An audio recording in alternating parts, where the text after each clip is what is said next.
Greetings and welcome to Earthling Cinema. I am your host, Garrix Wormuloid. This week's artifact is South Park, bigger, longer, and uncut, based on the smaller, shorter, circumcised TV show of the same name. A movie based on a TV show. Simpsons did it. The movie follows 4 pieces of construction paper named Stan, Kyle, Kenny, and the Cartman, who live in the snowy mountain town of South Park, El Dorado. As is the case with all Earthlings, they live only to consume content, and so are very excited about a new movie starring Terrence and Phillip, of the species Canadian. The excessive profanity of the movie rubs off on the young boys. Oh, you shit-faced cockmaster! Wow! And they proceed to curse up a shitstorm. Shit-faced cockmaster! Inspired by a pivotal scene in their new favorite flick, Cartman bets Kenny that he can't make methane flambé. Kenny takes that bet with a side of relish. Holy shit, dude! And soon he is admitted to the human repair shop, where a handsomely voiced doctor fits him with a Mr. Potato Heart. You have about 3 seconds to live.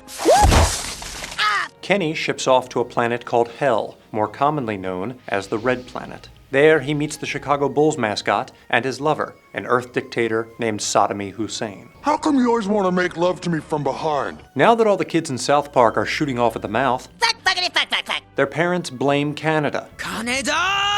and form a tribunal called Mothers Against Canada, aka the Return of the Mac.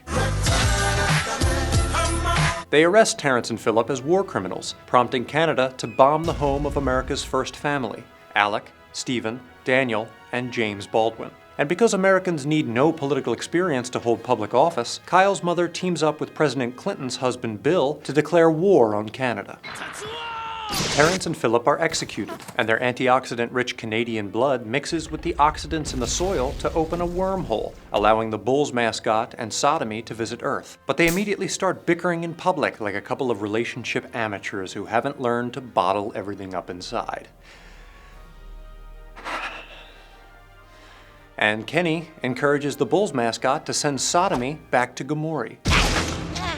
To repay Kenny, the mascot grants him a wish, so he wishes for a reset, because you can take the characters out of the sitcom, but you can't take the sitcom out of the blah blah blah, you know the rest. What, do I have to spell it out for you? All right, here it goes. South Park, bigger, longer, and uncut, is built on a foundation of metatextual narrative, or meta-texnar. But please, just call it meta. Humans were obsessed with all things meta, from their decency shrouds to their world peace, and movies were no exception. Terrence and Phillip, Asses of Fire, is an exaggerated version of the South Park film itself, a poorly animated, excessively profane adaptation of a controversial TV show, a show that was dismissed as being too poopy, Some people claim that your Canadian humor is nothing but immature fart jokes. That's not true. yet reflected something decidedly non-poopy about America's stance on censorship. Cartman is literally censored when they implant him with a profanity-inhibiting V-chip, Hush, fuck, not to be confused with a V-card. 20-year-old me, you know what I'm talking about.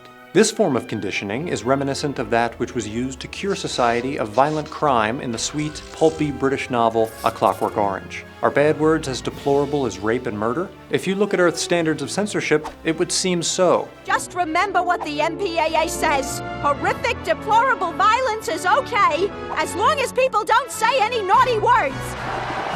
Fitting for a planet where gratuitous mastication went unpunished.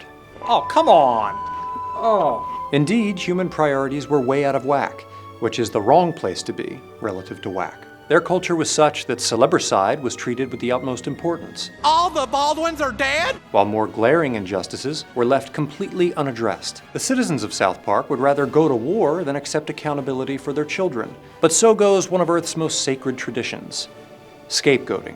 Perhaps the only thing humans considered more sacred was the classic-style musical, which was when producers put songs in a story to make up for lack of plot. South Park draws heavily on musicals past, from the child-oriented animation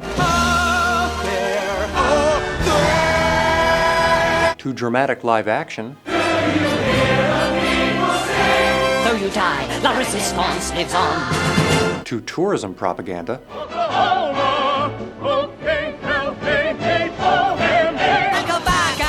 that's U-N-C-L-E, fuck you! to whatever the hell this is. Chitty chitty bang bang, chitty chitty bang bang, we love you. Cause mom's a bitch, she's a big fat witch, she's the biggest bitch in the whole wide world. And as the bird William Shake Shack once said, if music be the food of love, disgusting.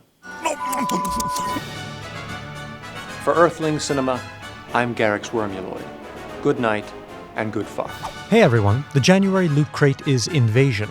If you're an X-Files, Alien, and Fifth Element fan like us, really, even if you're not, this crate is tight.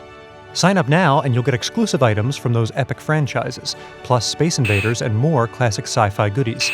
This crate features 5 exclusive items, including an awesome t-shirt and plush, and there's this cool new style pin that comes with bonus content. The loot is out there.